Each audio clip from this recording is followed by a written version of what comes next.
우리 사랑하는 성도들은 지금 예수님께서 사마리아 여인과 대화하고 있는 그 장면을 다루고 있는 1절부터 40절 사이에는 어떤 표적이나 기적도 나와 있지 않아요.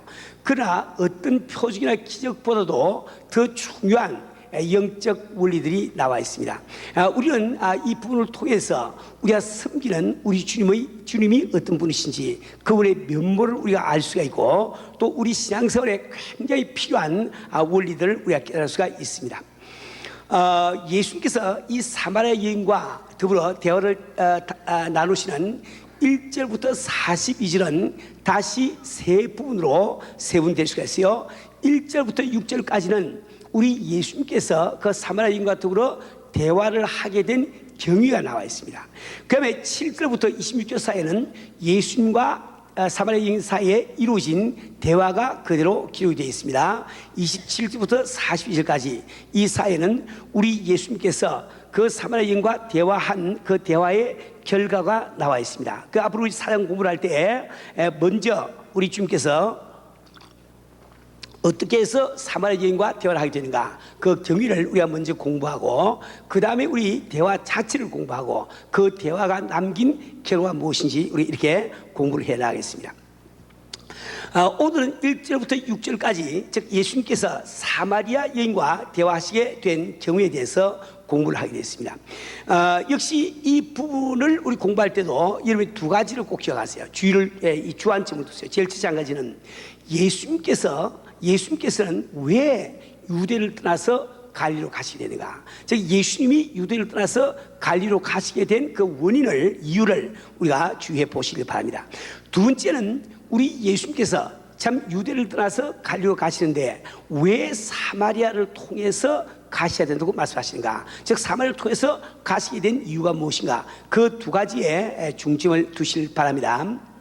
자, 우선 우리 예수님께서 유다를 떠나 갈리로 가셔야 했던 이유를 알아보기 위해서 우리 4장 1절 2절을 다시 한번 읽어봅니다. 1절 보시면서 함께 읽어보시죠. 시작. 예수의 제자를 삼고 세례를 주는 것이 요한보다 많다 하는 말을 바리새인들이 들은 줄을 주께서 아신지라.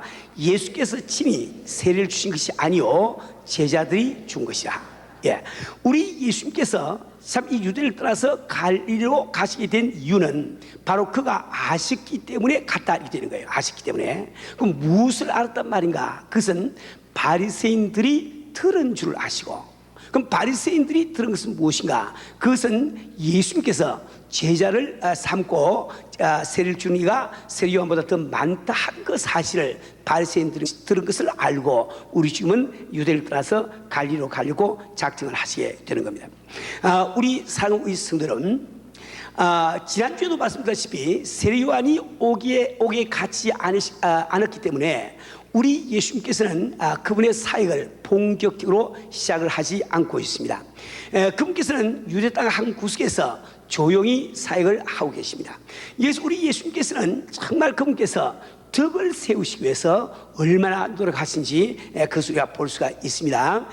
우리 예수님은 메시아 그 자신이죠. 그 세례 요한은 누굽니까? 그는 메시아를 증거하기 위해서 앞서 보낸 광야에서 외치는 자의 소리에 불과했습니다. 그러나 아직도 세례 요한이 사역을 하고 있기 때문에 예수님이 그분의 사역을 본격적으로 시작하고 말미암아 세례 요한의 사역의 빛이 바래지기를 원하지 않았단 말이에요. 이처럼 우리 주님께서는 한 영혼으로 사시고 그분은 덕 세우기를 원하시단 말이에요. 근데 예수님께서는 제자들을 가르치시면서 세례 요한과 같이 회개하라, 천국이 가까웠다, 이렇게 선포하시면서 복음을 전하고 있습니다. 그때 많은 사람들이 예수께 나왔고 제자들이 그들에게 세례를 베풀었다고 되어 있습니다. 다시 말하면 이 백성들의 마음이 예수님에게 쏠리기를 시작했단 말이에요. 근데 똑같이 백성들의 마음이 우리 예수님께 쏠렸는데 그것에 대한 반응이 두 가지 지금 달리 나와 있어요. 첫째 한 가지는 세례 요한의 반응이요, 또 한 가지는 바리새인들의 반응이란 말이에요. 우리 예수님의 사역이 참 이렇게 성공적으로 이루어져서 많은 사람들이 예수님께 나올 때 세례 요한은 그에 대해서 어떤 반응을 보였습니까? 우리가 지난주에 공부한 대로 3장 27절 말씀, 만일 하늘에서 주신 바 아니면 사람이 아무것도 받습니다, 이렇게 반응을 보였고, 바리새인들은 그 사실을 할 때 예수를 죽여야 되겠다, 이렇게 뭡니까? 반응을 보였단 말이에요. 그러니까 여기서 우리에게 굉장히 중요한 사실을 우리에게 제시해 주고 있습니다. 우리가 정말 주 앞에 참 주님을 우리 섬길 때 어떤 자세로 우리가 주님을 섬김으로 말미암아 올바른 결론을 내릴 수가 있는가, 이것을 가르치고 있는 거예요. 그러니까 이 세례 요한은 어떤 사람입니까? 그분은 바로 하나님의 권위를 인정하고 있는 사람이에요. 하나님부터 보내심을 받았기 때문에 그분의 권위 아래에 있는 사람입니다. 때문에 이 세례 요한에게 문제가 되는 것은 오직 하나님의 영광밖에 없어요. 자기의 영광이 아니고 하나님의 영광밖에 없단 말이지. 그렇기 때문에 그 누구에게 하나님의 은총과 은혜가 임하고 축복이 임할 때 참 하늘에서 주신 것이 아니면 받을 자가 없다고 이렇게 하나님 앞에 감사를 드린단 말이에요. 그 반면에 이 바리새인들은 신앙생활을 하되 그들의 신앙생활의 목적은 그들이 하나님 앞에 영광 들어온 것이 아니고 자기 자신이 영광을 받는 거예요. 사람들에게 영광을 받는 거란 말이에요. 그들의 이 동기는 나의 신앙생활을 통해서 사람들의 인기를 끌고 사람의 존경을 받고 사람에게 인정받기를 원했단 말이에요. 그렇기 때문에 참 예수가 나타나서 예수에게 백성들의 마음이 쏠릴 때 자연스럽게 저를 죽여야 되구나, 이 결론을 내리고 만단 말이에요. 그러니까 우리가 같이 똑같이 신앙생활을 하더라도 우리 자신을 다 잘 살펴봐야 됩니다. 우리는 정말 지금 하나님의 영광을 위해서 그분의 관심과 그분의 인정을 내가 받기 위해서 신앙생활을 하고 있는지, 혹은 내가 신앙생활을 하면서 사람들의 인정을 받고 사람들의 칭찬을 받고 사람들의 관심을 끌기 위해서 하고 있는지, 이것을 우리 자신이 잘 생각을 해봐야 된단 말이에요. 우리 성도들은 우리가 만약에 이 신앙생활을 하면서 아직도 우리 마음속에 사람들에게 인정받고 사람들의 관심을 끌고 사람들에게 칭찬받기 원하는 마음이 있으면 우리가 신앙생활에서 어떤 결정을 내릴 때 이 바리새인들처럼 엄청나게 다른, 즉 하나님께서 기뻐하지 않는 결정을 내리고 나는 잘 내렸다고 속을 수가 있단 말이에요. 그렇기 때문에 우리는 이 문제를 깊이 우리가 생각해야 됩니다. 우리 성도는 우리 오늘 다시 한번 우리 마음을 정돈하시면서 나는 지금 참 신앙생활을 하면서 하나님의 영광을 위해 하고 있나, 혹은 내 영광을 위해 하고 있나, 난 지금 하나님의 인정을 받고 하나님의 참 관심을 끌기 위해서 하고 있나, 안 그러면 인간 앞에 인정을 받고 칭찬받기 위해서 내가 하고 있나, 이것을 잘 생각해 보셔야 되는 거예요. 우리 성도는 우리가 아직도 정말 우리가 인간의 관심을 끌고 인간의 칭찬을 듣고 인간에게 인정을 받기를 원한다고 하면 우리처럼 어리석은 사람이 없는 거예요. 왜냐하면 우리 주님께서는 마태복음 6장 1절에서 다음과 같이 말씀하십니다. 사람에게 보이려고 그들 앞에서 너희 의를 행치 않도록 주의하라. 그렇지 아니하면 하늘에 계신 너희 아버지께 상을 얻지 못하리라. 우리가 아직도 우리가 참 신앙생활을 하면서 사람들에게 인정받고 칭찬받는 것, 존경받는 것, 여기에 관심이 있다고 하면 우리 수지에 어디 정치계로 나가든지 연예계로 나가시 훨씬 빠르죠. 그죠? 우리는 정말 주를 섬길 때 우리는 주님 앞에 인정받고 주 앞에 참 칭찬받는 이런 삶이 되지 않으면 안 됩니다. 그래서 우리는 기도를 하거나 전도를 하거나 봉사를 하거나 혹은 헌금을 할 때도 오직 하나님 그분의 관심을 끌고 그분의 인정을 받기 위해서 우리가 모든 일을 해야 됩니다. 우리 성도들은, 근데 우리 예수님께서 자신에게 참 민심이 이렇게 쏠린다는 사실이 바리새인들의 귀에 들어간 것을 아시고 그분은 유대를 떠나기로 작정했단 말이에요. 왜 그 사실을 바리새인들이 안다고 해서 우리 예수님은 유대를 떠나기로 작정하십니까? 그 이유는 오직 한 가지입니다. 유대인들과, 즉 바리새인들과 충돌을 피하기 위해서, 그죠? 충돌을 피하기 위해서. 그런데 참 이상하지 않습니까? 우리 예수님께서 육신을 입으시고 이 땅에 오신 목적은 바로 우리 대신 우리 죄를 짊으시고 십자가에 달려 돌아가심으로 말미암아 우리를 영원한 천국에 데려가시 그분의 목적입니다.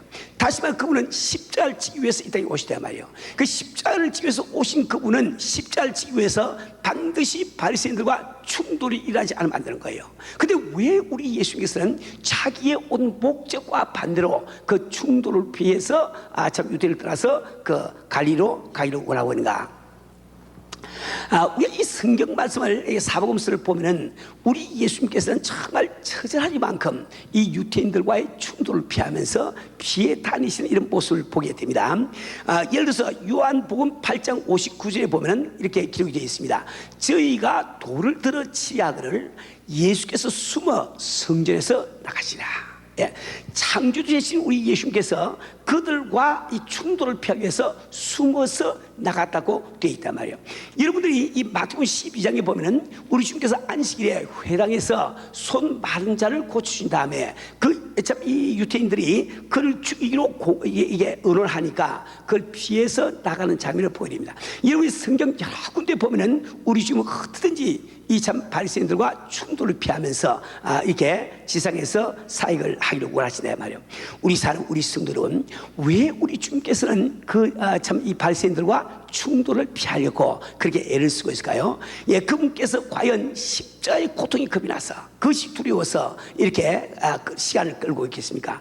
안 그러면은 이 세상에서 볼 것이 많고 좋은 것이 많아가지고 참 이 세상 미련 때문에 그분이 빨리 십자가를 지지 못하시고 3년 반씩이나 이 공생애를 끌고 가고 있냐 말이요. 그 이유가 무엇인 걸 잘 아닙니다. 그분께서 3년 반 동안 이 세상에 계시면서 하신 유일한 일은 바로 자기의 제자들을 훈련시키시고 양산하는 거리였습니다. 자기의 제자들을 12제자를 양성시키고 훈련시키는 거리란 말이에요. 왜 우리 주님께서는 그 제자들을 양성하고 훈련하기를 그토록 오래 했을까요? 그것은 바로 자기의 몸된 교회를 우리와 같은 몸된 교회를 지상에 세우기 위해서 그렇게 하시단 말입니다. 왜 우리 주님께서는 참 몸된 교회를 지상에 세우기를 그토록 원하셨을까? 우리가 이것을 알기 위해서는 우리 예수님의 성육신의 목적을 다시 한번 정리해 보시기 바랍니다. 우리 주님의 성육신의 목적은 크게 두 가지라고 말씀드렸죠. 첫째 한 가지는 이 땅에 육신을 입시고 오셔서 그분이 십자가를 지고 돌아가심으로 참 벌 받아야 될 우리가 벌 받지 않고 천국에 가서 영원히 살 수 있도록 길을 내시기 위해서, 즉 우리 죄를 사시기 위해서 육신을 입시고 이 땅에 오시단 말이에요. 근데 우리 주님의 이 성육신 사건은 거기서 끝나는 것이 아닙니다. 그분께서 육신을 입으시고 이 땅에 오신 목적은 참 하나님의 심정을 깨달을 수 있는 우리들에게 하나님의 심정을 깨닫기 위해서 오신 거예요. 우리 하나님께서는 참 우리를 구속하시고 우리를 천국에 데려가기를 원하시지만은 우리는 인간이기 때문에 그분의 심정을 깨달아 알 수가 없단 말이에요. 그래서 우리 예수님은 우리가 볼 수 있는 육신으로 이 땅까지 오셔서 우리가 예수를 봄으로 말미암아 참 이렇게 하나님의 심정을 깨닫게 하기를 원했단 말이에요. 그런데 우리 예수께서는 이 땅에 오셨을 때 자신이 십자가를 지고 돌아가시고 부활 성천한 것을 누구나 잘 알고 계시단 말이에요. 그분께서는 내가 이제 부활 성천한 다음에는 그 후대에 오는 사람들은 또 무엇을 보고 하나님의 심정을 깨닫게 할 것인가. 그래서 그분께서는 몸된 교회를 세우기를 그토록 원하시단 말이에요. 다시 말하면 이 교회가 지상에 존속하는 목적은 세상 사람들이 이 교회를 봄으로 말미암아 예수를 보게 만드시고 그 세상 사람들이 예수를 봄으로 말미암아 하나님의 심정을 깨닫게 하려고 했단 말이에요. 그죠? 자, 근데 이 성경을 통해서 하나님이 우리에게 계시하시는 그분의 가장 안타까운 심정은 무엇인가? 그것은 바로 악인이 죄 가운데서 멸망하는 것을 원치 아니하시는 거예요. 악인이 죄 가운데서 멸망하는 것을 원치 아니하신다. 다시 한 번 더, 악인이 죄 가운데서 멸망하는 것, 즉 지옥 가는 것을 원하지 않는다. 그것이 가장 우리 하나님의 안타까운 심정입니다. 그분은 얼마나 참 우리 악인이 죄 가운데서 멸망하는 것을 원치 아니하시면 자기 독생자를 십자가에 대신 매다시면서까지도 우리의 구원의 길을 열기를 원했겠냐 말이에요. 우리 성도들은 바로 이것이 바로 우리가 이 교회가 지상에는 목적이요, 우리 성도가 지상에 살는 목적입니다. 근데 우리 주님이 이 땅에 오셔서 우리에게 보여주신 그분의 모습이 뭐였습니까? 그분의 인상이 뭐였어요? 그것은 바로 잃어버린 영혼들을 위해서 십자가에 매달려서 참 고통당하시는, 몸부림치시는 그분의 모습이에요 말입니다. 때문에 우리 참 교회가 우리 성도의 삶 속에 우리도 정말 잃어버린 영혼을 위해서 몸부림치는 그 모습이 없다고 하면 교회가 참된 교회가 될 수가 없고 또 성도가 참된 올바른 성도 생활을 한다고 말할 수 있는 거예요. 우리 교회에서 참 선교하기를 그토록 애를 쓰고 또 전도를 해야 되는 이유가 바로 거기 있습니다. 우리 사는 우리 성도는 오늘 여러분들은 우리가 참 이 모여서 이분 한 분 한 분이 모여서 우리 교회를 이룩하고 있는데 우리 교회는 왜 이곳에 있는가? 그 목적을 분명히 아시고 또 성도는 왜 지상에 살고 있는가 목적을 다시 한번 마음속에 쓰기를 바랍니다. 왜 그러니까 우리가 교회의 목적을 잃어버리고 또 이 성도의 삶의 목적을 잊어버리면 마치 우리는 궤도를 벗어나서 참 우주의 미아가 된 인공위성과 같은 신세가 되고 만단 말이에요. 망망한 데에서 갈 길을 잊어버리고 참 방황하는 헤매는 이런 표류하는 배와 같은 신세가 되고 만단 말이에요. 우리는 목적의식을 뚜렷이 가지고 목적의식을 이루기 위해서 우리가 나가야 돼요. 한마음 한뜻을 나가야 된단 말이에요. 우린 교회에 대해서 여러 가지 우리가 참 계획을 하고 생각을 하고 크게 의견을 내놓지만 모든 것들이 바로 이 목적을 이룩하기 위한 이 한 가지의 초점이 맞춰질 때 그때 우리가 올바른 이 교회가 될 수가 있단 말입니다. 우리 사는 우리 성도들은 우리는 지금 참 이게 구역교회를 정착하기 위해서 우리가 애를 쓰고 있습니다. 이 구역교회가 정착되기 위해서 우리 구역자님들의 정말 희생적인 헌신이 필요한 거예요. 우리 교우자님들, 우리 참 대교우자님들, 장로님들의 아주 헌신적인 기도와 참 이게 노력이 필요한 겁니다. 그러나 우리는 본능적으로 우리는 참 이렇게 일하기보다는 쉬기를 원한단 말이에요. 그래서 우리 참 은혜교회 다니시는 분들이 이따금 마음속에 불평하는 이야기는 너무 힘들다. 이것이 우리 교회 다니시는 분들 아주 불평이거든, 그죠? 우리 교회 뭐 교인들이 다른 문제는 별 불평이 없는 것 같아요. 뭐 교회에서 뭐 목사님이 뭐 돈을 탐한다거나 무슨 여자 관계가 있다거나 뭐 이런 문제는 별로 없는 것 같아. 그런데 그저 한 가지 불평분하니 아이고 은혜 교회 다니기가 참 피곤하다. 이 불평이 참 많다 이 말이에요. 근데 우리가 한번 꼭 생각합시다. 우리 잘 생각하세요. 이 세상은 우리가 쉴 곳이 아닙니다. 이곳은 우리가 일할 곳이래 말이요. 쉴 곳이 아니라 이걸 다시 한번 마음속에 꼭 작정하세요. 이 세상은 바로 요나가 들어간 고리배수가 같다고 그랬죠. 그죠? 예, 우리가 정말 참 교회에서 이런 일 저런 일을 하는데 함께 주를 위해서 일할 생각을 하지 않고 참 수요 기도하는데 나는 집에 앉아가지고 TV를 보고 있었어요. 여러분 지금 카우치에 들어와서 편안하게 지금 TV를 보면서 하하 웃으면서 참 좋다 생각할지 모르지만 당신은 지금 고래 뱃속에서 하하 하고 있어. 이걸 알야 돼요. 근데 이 고래 뱃속이라고 하는 곳은 우리가 들어가면 가만히 있지 않습니다. 여러분 지금 위장인데 위장 속에 음식물을 넣으니까 위장이 가만히 있나 그럼 배탈 나지요. 그죠? 그러니까 우리가 음식이 들어오면 어떻게 해요? 이거 소화를 빨리 시켜야지. 내 몸에 동화시켜야 되죠. 그래서 막 위액을 분비를 하면서 위가 푹쭉 막 이렇게 하면서 말이지 어떻게 동화시키고 그러지요. 이가 똑같이 여러분들이 주를 위해서 참 일하기를 힘쓰지 않고 이 지상에서 조금이라도 편하게 쉽게 신앙생활을 하고 할 때 이건 고래배 속에 들어가는 거야. 얼마나 징그러운지 한번 생각해봐요. 그 끈적끈적한 고래배 속에 위액이 칙칙 나와가지고 얼굴에 묻고 말이야 해가지고 그 뭐 영화 그런 거 나오지 뭐 하니까 막 썩어서 예 허물어지는가. 그 나중에 해고만 남는 거. 그 모양 그 꼴 된다 말이요. 그것도 알지 못하고 하하하고 좋다고 말이야. 그러면 안 됩니다. 우리 성도는 우리는 반드시 사는 목적이 있고 교회가 모였으면 교회가 하는 목적이 있단 말이요. 이 목적을 위해서 육신을 희생시킬 줄을 알지 않으면 안 됩니다. 왜 그렇습니까? 우리 성도는 이번에 한번 생각해 보세요. 우리가 정말 이 세상 살아가면서 육신의 생명을 그토록 우리가 귀하게 생각하고 우리는 육신의 생명을 버리지 못하기 때문에 주의 말씀대로 살지 못합니다. 주의 축복 가운데 우리가 살지 못한단 말이에요. 그런데 이 성경은 우리 육신의 이 참 생명을 무시하고 이야기하고 있습니까? 육신의 생명은 풀의 꽃과 같다. 풀의 꽃은 무슨 말이에요? 풀의 꽃은 금방 피었는가 하면은 시들어보는 거. 그게 풀의 꽃이에요. 또 성경 말씀하시기를 잠시 있다가 없을 안개라고 말하지 않습니까? 잠시 있다가 없을 안개라고 이야기했다고요. 자, 우리는 참 이 육신의 생명을 영원 후까지 연장할 것처럼 우리가 살고 있지만은 여러분 앞으로 여러분 이 가운데 10년 이내로 가실 분 많이 계셔. 20년 이내로 가신 분 많이 계셔. 30년 후에 가신 분 많이 계셔. 적어도 한 40년 후에는 여기 계신 분들 거의가 다 아마 저기 가 계실 거예요. 그렇죠? 근데 우리는 성도라고 하면서 항상 우리가 갓살 영원한 하나를 바라보면서 영원이라고 하는 관점에서 사물을 보고 판단해야 된단 말이에요. 우린 영원이라고 하면서 알지 않습니까? 영원, 이터니티. 그 영혼에서 관점을 볼 때 20년, 30년이 무슨 문제가 됩니까? 그건 한순간과 똑같은 거예요. 우리 10년 더 산다고 해서 꼭 감사할 일은 아닙니다. 만약에 10년 동안 죄 더 많이 지으면 그 오히려 내게 손해가 간다 말이요. 그죠? 30년 일찍 간독해서 슬퍼할 것이 아닙니다. 그것이 내게 유익함이 있을 수가 있다 말이요. 우리 사는 우리 성도는 그뿐만 아닙니다.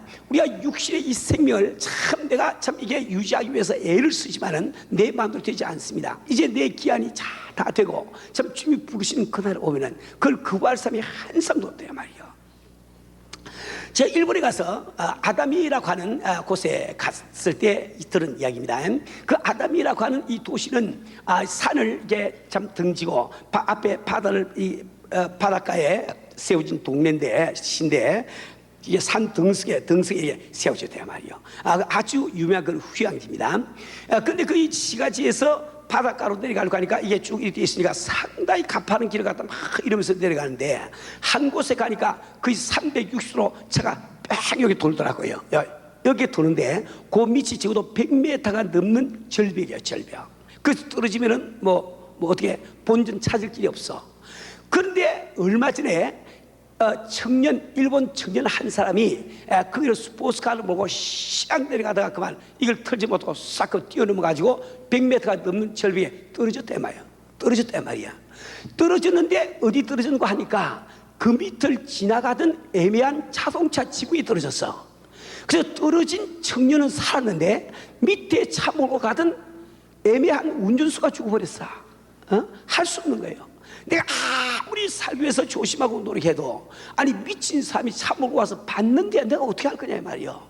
이게 생명입니다. 그래서 이 성경 말씀은 우리의 생명을 안개와 같다, 불의 꽃 같다, 이게 말씀하시거든요.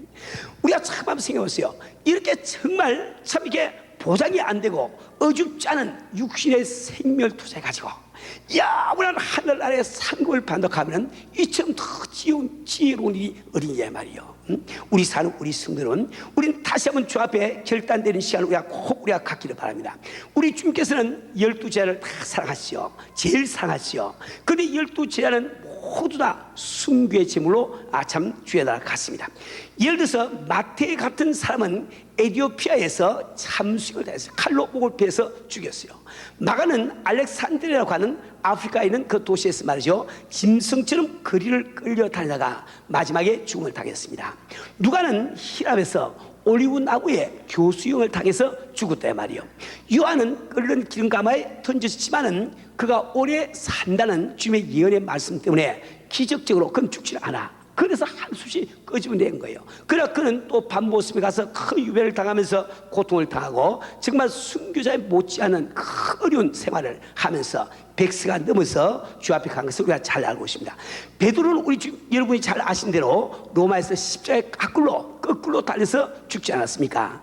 이 요한의 형제 야고보는 예루살렘에서 헤롯의 칼에 죽었고, 또 주의 형제 야고보는 높은 종탑에서 떨어뜨렸는데 죽지 않았으니까 몽둥이를 가지고 와서 패서 죽여버렸다고요. 역사의 기록에 다 나와 있습니다. 바돌로메는 산채로 겁질을 벗겨서 죽었고, 안드레는 십자가에 달려 죽었지만 숨이 질 때까지 설교를 계속했다고 기록이 되어 있습니다. 도마는 동인도에서 창에 찔려 죽었고, 가룟 유다 아닌 또 다른 유다는 화살을 맞아서 죽었습니다. 마띠아는 돌로 쳐서 목매서 죽었고, 바나바는 살로니카라고 하는 곳에서 돌에 맞아 죽었습니다. 우리가 잘 아는 우리 사도 바울도 로마에서 참 참수형을 당했을 잘 알지요. 우리 사는 우리 성도 여러분, 우리 중에서 가장 상하신 그 제자들은 전부 다 순교의 제물로 죽었다고요. 예? 우리 주님께서 자기가 그토록 사시는 제 아들을 참 지키시고 보호할 능력이 있기 때문에 그들에게 순교의 제물로 다 드리도록 했을까요? 그렇지 않지요. 우리 주님께서 모든 걸 다 하실 수 있고 그분께서는 정말 육신 가진 인간이 저 주를 위해서 순교할 수 있는가, 그것이 가장 복된 것을 아시기 때문에 그 사는 제 아들에게 그 복을 주기를 원하지 않냐 말이요. 우리 사는 우리 성도는 그래서 저는 오늘 여러분에게 우리 함께 순교합시다. 오늘 다 순교합시다 이 이야기 지금 하고 있는 게 아니에요. 걱정하지 마세요. 순교할 수 있는 축복을 아무나 받는 게 아닙니다. 아무나 받는 게 아니에요. 근데 여러분 관상을 다 보니까 이건 지금 순교의 축복을 받을 수 있는 사람 한 사람도 없어. 걱정하지 마세요. 그러나 우리는 정말 우리의 삶의 목적을 알고 이제는 우리가 정말 목적대로 좀 살아야 되지 않겠어요? 사업을 하더라도 주의 영광 위해서 우리가 하자고요. 우리 지금 구역교회를 하면서 내가 좀 힘이 들더라도 우리 삶의 목적이 그것이기 때문에 우리가 함께 사명을 감당해야 된다고요. 예, 그럴 때 우리 주님께서는 우리를 통해서 큰 역사를 일으키시단 말이에요. 근데 또 다음에 우리 사랑 공부를 하면서 또 말씀이 나오겠지만은 우리가 사실 주의 일을 위해서 주님의 영광에서 열심히 뛴다는 것은 절대로 우리가 피곤한 것이 아닙니다. 우리 어설프게 뛰니까 마지못해 뛰니까 피곤한 거지, 정말 마음 먹고 한번 뛰어보세요. 얼마나 마음이 기쁘고 사람들이 알지 못하는 양식이 있어. 아버지 주신 양식이 있단 말이요. 우리 여러분들은 참 경험하지 않았습니까? 이번 신앙생활 가운데 우리 구역자님들, 교구자님, 장들 잘 들어보세요. 여러분이 구역적으로 일하면서 말이지, 밥도 못 먹고 뛰어다니면서 새벽 1시, 2시까지 뛰어다니고 또 집에서 잠자고 그러는데 또 성도들 또 전화가 와서 부부싸움 한다고 또 전화가 와, 또 일어나서 또 달려가서 뜯어 말리고 또 돌아오고 말이야. 이렇게 하면서 우리가 살았다고요. 그게 살 때 우리가 느꼈던 그 신령한 기쁨과 평강을 왜 잊어버리냐 말이요. 우리가 정말 바라는 것은 우리 마음속의 평강과 기쁨인데, 그 평강과 기쁨은 내가 주를 위해서 생명 내놓고 뛸 때, 일할 때 참담 기쁨이 있는 거예요. 그때 우리가 만사가 형통되는 이 복을 받게 됩니다. 우리 사는 우리 성도는 여러분 한번 상식으로 한번 생각해 보세요. 여러분 기하학에서 두 점이 있는데 두 점의 최단 거리를 우리가 선이라고 부른다고요. 그 선을 우리가 1차원의 세계라 이렇게 부른 거예요. 근데 그 선들이 모이면 면이 되는데, 물론 기하학적으로 우리가 정확하게 이야기하면 선이 모여서 면이 되지 못한다고 이야기하고 있습니다. 그럼 우리 상식적으로 이야기해서 그 선들이 모인 것이 면이 되지 않습니까? 그 면을 뭐라고 불러요? 2차원 세계라고 불러요. 2차원 세계. 그 면들이 이렇게 쌓이니까 그것을 뭐라고 불러요? 입체를 갖다가 3차원 세계라. 그렇죠? 근데 1차원과 2차원은 3차원에 속해 있는 거예요. 그래서 3차원인 입체를 움직이면은 2차원과 1차원은 그냥 따라가. 그죠? 근데 우리가 연결하는 것은 뭔가 4차원의 세계란 말이에요. 4차원의 세계가 잘 되면은 3차원, 2차원, 1차원은 그걸 따라가게 되어 있습니다. 그래서 이 성경 말씀은 내 영혼이 잘된 것 같이 범사가 잘 되고 강건하게 되기를 간구하더라 기록되어 있단 말이에요. 내가 정말 주를 위해서 밤잠을 자지 못하고 정말 허리가 부르짖어 열심히 뛴다고 해서 그것이 손해가 있는 게 아닙니다. 그것이 바로 여러분이 그토록 바라는 마음의 평강과 기쁨을 내가 가지고 또 축복받는 비린됨을 이걸 꼭 지어야 된단 말이에요. 우리 사는 우리 성도는 우리는 다시 한번 주의 뜻을 생각하고 다시 한번 허리띠를 졸라매고 일어서야 됩니다. 우리가 참 정말 이 교회 말이지, 우리 장로님들, 우리 교구자님들, 우리 고위자님들 얼마나 주 앞에 충성 봉사했습니까? 다시 한번 우리가 어줍잖은 이 생명 주 앞에 내놓을 각오하고 우리 한번 뛸 때 말이지, 우리 교회가 참 위대한 사우신 교회로 돼서 참 주 앞에 이 말세 주님을 가장 기뻐하신 교회가 되다가 우리가 주님 만날 그때 큰 상급 받지 않겠어요? 얼마나 좋습니까? 우리 사는 우리 성도는 우리는 정말 이걸 잘해요. 우리는 그냥 마음 편한 교회 만들고 그러면 안 됩니다. 교회 와서 기분 좋은 그런 교회 만들고 하면 안 됩니다. 지금 내 마음에 편한 부담 없는 설교 들고 생각하지 마세요. 그것이 참 설교 아닙니다. 좀 여러분 듣기 힘든다 할지라도 주님의 뜻을 올바르게 전하고 여러분 지금 도전을 해서 결단 내리게 하는 것, 그것이 바로 올바른 설교란 말이에요. 우리 사는 우리 성도는 오늘 우리는 다시 한번 곰곰이 생각을 하세요. 인생의 삶, 내 육신의 삶이 무슨 가치가 있는지, 정말 이 삶 한번 내가 투자해서 현을 하면서 사는 걸 반박하면 얼마나 그것이 내게 유익한지. 예? 우리 모든 교인들도 꼭 기억하세요. 아직은 여러분들이 구역교회가 무엇인지 몰라서 구역교회 안 나가신 분들 계세요. 그 힘들다고 생각하고 안 나가신 분들 계세요. 그러나 결단을 꼭 한번 내리시고 구역에 꼭 참석하세요. 여러분이 얼마나 좋은지 이제 앞으로 이렇게 다 이렇게 알게 될 거예요. 자, 우리 성도들은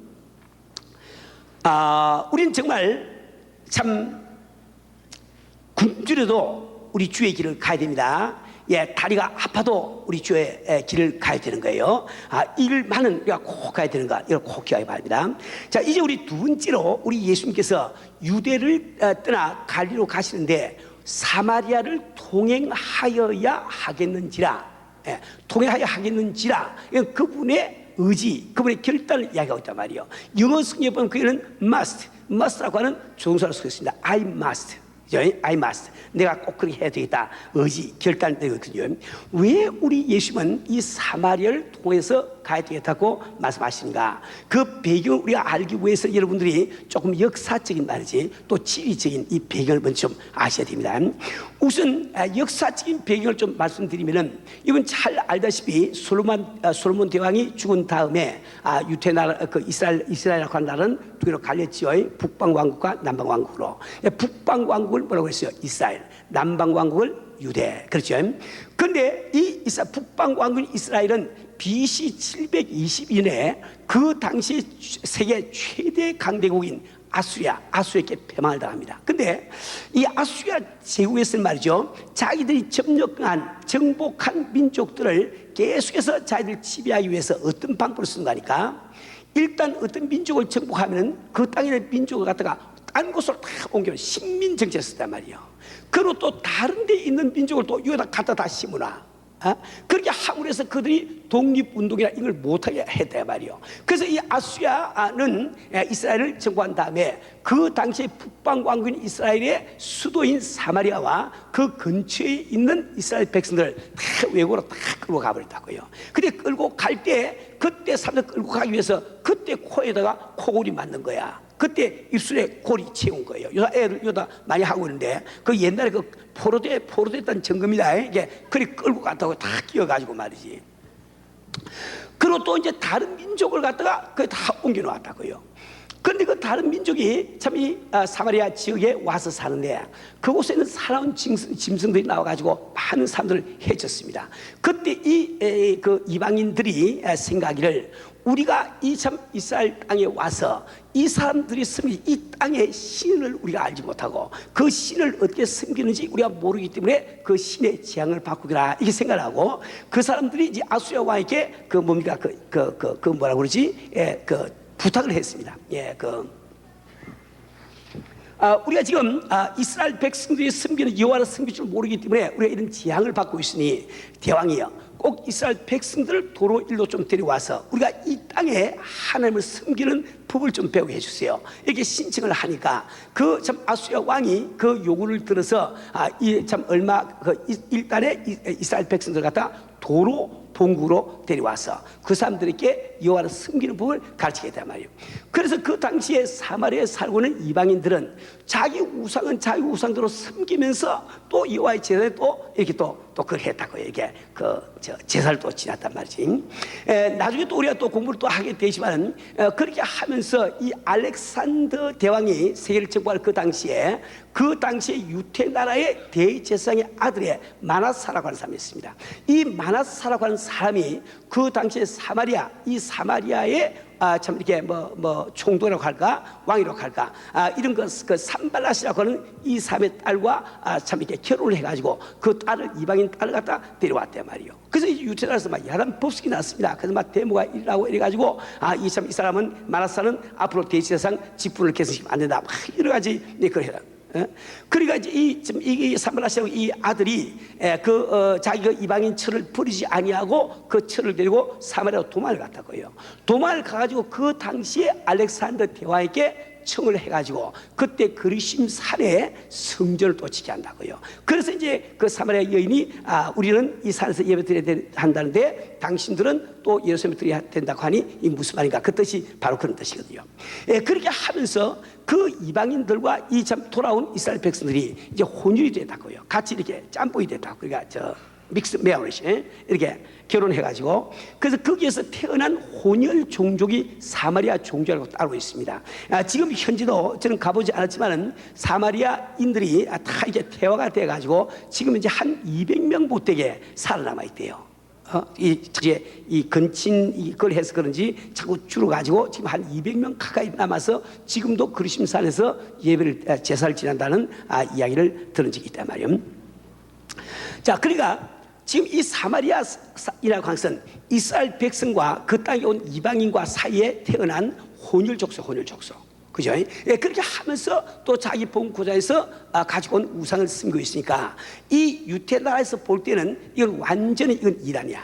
이건 완전히 그냥 이 버림받은 자식이야 말이야. 그래서 유태 사람들은 그들을 부정한 사람이라 이렇게 생각했습니다. 근데 이 유태인들 전통을 보면은 그들은 부정한 사마리아인이 길을 걸어가면은 그가 밟은 흙이 부정하게 될 수밖에 없고, 혹시라도 유태인이 그 위를 또 걸어가면은 유태인이 또 그 부정한 흙 때문에 자기들이 또 부정하게 될 수밖에 없단 말이에요. 그래서 그들은 지리적으로 볼 때 여기 지금 남쪽에 유태나라가 있으면은 제가 좀 만들어 왔으면 좋은데 못 만들었어요. 성경 앞에 보면 지도가 있으니까 그게 보면 다 나와 있어요. 여기 지금 유태나라가 있으면은 저 위에 북쪽에 갈리가 있는데 그 한 가운데 사마리아가 끼어 있단 말이에요. 그러니까 우리가 상식적으로 보면은 이 유대를 떠나서 갈리로 가면은 사마리아를 통과해서 착 올라가면 직선으로 가장 가깝단 말이에요. 근데 유태인들은 자기들이 부정하게 되기 싫기 때문에 그래서 고쪽 올라가는 것이 아니고 우양우측 해가지고 서쪽으로 동쪽으로 말이죠. 여리고성을 일단 가서 그걸 건너가지고 그 다음에는 요단강을 또 건너면 그 당시 그 지역을 갖다 베레아 지라고 했어. 베레아 말고 마게도니아에 있는 베레아 말고 그건 베레아 지인데 그것을 거기서 다시 좌양자해서 북쪽으로 올라가면 그 위에 있는 곳이 이제 데가볼리라는 곳이 있습니다. 그걸 다 통과해가지고 다시 좌양자해가지고 이렇게 갈리로 들어갔단 말이에요. 이게 디귿자로 이렇게 돌아서 말이지. 근데 우리 예수님께서는 그러한 유태인의 전통을 무시하고 그 사마리아를 통해서 가셔야 되게 가셔야 하겠는지라 그가 꼭 가야 되겠다고 성경 기록하였단 말이에요. 왜 우리 주님께서는 구태여 그 사마리아를 이렇게 통해서 가야 되겠다고 말씀하신가? 그것은 바로 우리 주님께서는 인간의 선입견, 인간의 이 전통을 무시해버린 거예요. 우리 주님은 인간의 전통에 얽매여서 역사하신 그런 분이 아닙니다. 오늘도 우리가 정말 사신 주님을 아버지 예배드리고 그분을 경배하고 우리가 함께 모이지만은 왜 우리는 그분의 능력을 힘입지 못하는가? 왜 우리는 그분의 지금 축복을 받지 못하는가? 우리 자신들이 각자가 지금 하나님에 대해서 가지고 선입견이 있단 말이에요. 그 선입견이 주님의 역사를 지금 가로막고 있는 거예요. 우리 예수님께서는 바로 이 선입견을 타파하고 전통을 갖다 타파하기 위해서 그분은 지금 사마리아를 통과해야 되겠다고 말씀해 주신 거예요. 또 여담 우리가 공부하겠지만 오늘 이게 시간에서 제가 못 다룹니다. 우리 예수님께서는 바로 사마리아 한 영혼, 여인 그 한 영혼, 이름도 없는 그 한 영혼, 정말 남자를 5이나 갈아치고 6번째 남자로 또 살고 있는 이 그 한 여인, 모든 세상에 삼수가라치를 당하면서 외면당하고 있는 그 한 여인, 그 여인을 구원하시기 위해서 그는 일부러 사마리아를 통해서 가야 되겠는지라 이 말씀을 지금 하고 계시단 말이에요.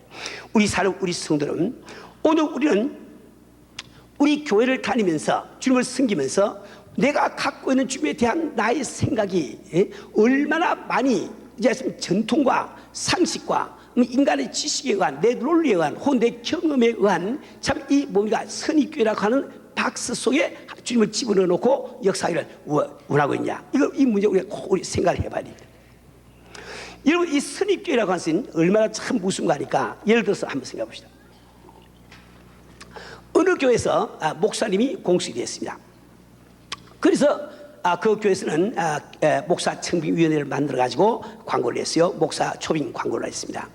그랬더니 얼마 안 있어 어떤 목사님이 참 후보로서 신청서를 보냈단 말이에요. 그런데 그 서기가 지금 그 청빙위원회를 모아놓고 그 앞에서 들어온 이제 그 신청서를 읽습니다.